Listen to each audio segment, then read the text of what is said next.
ممن غفرت لهم في هذا الشهر الكريم، فأنت الرحيم على عبادك وليس لنا سواك يا الله. يا من يقول للشيء كن فيكون، يا قادر على كل شيء، أسألك يا رحيم أن تجعلنا من الشاكرين على نعمك، الصابرين على بلاءك، السعداء بطاعتك، المشمولين في رحمتك يا رب العالمين. يا من أنزل القرآن الكريم في هذا الشهر الكريم، فاجعله نورا للمسلمين.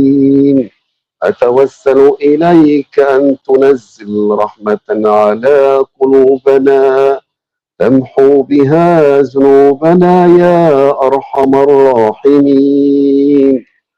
اللهم إنا نسألك في هذا الشهر الكريم أن تستر عيوبنا وأن تغفر ذنوبنا وأن تقبل أعمالنا وأن تجيب دعوتنا وأن تغبرنا برحمتك يا خير الراحمين. اللهم اجعلنا في هذا الشهر الكريم متوكلين عليك، شاكرين لنعمك، ساعين لمرضاتك، خاشين من غضبك وعذابك يا الله يا رب العالمين.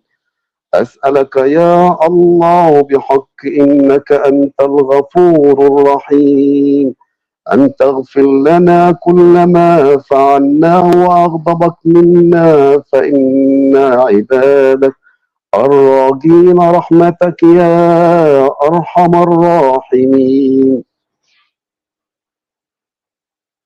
خلاص الحمد لله. ممن غفرت لهم في هذا الشهر الكريم، فأنت الرحيم على عبادك وليس لنا سواك يا الله. يا من يقول للشيء كن فيكون، يا قادر على كل شيء، أسألك يا رحيم أن تجعلنا من الشاكرين على نعمك، الصابرين على بلاءك، السعداء بطاعتك،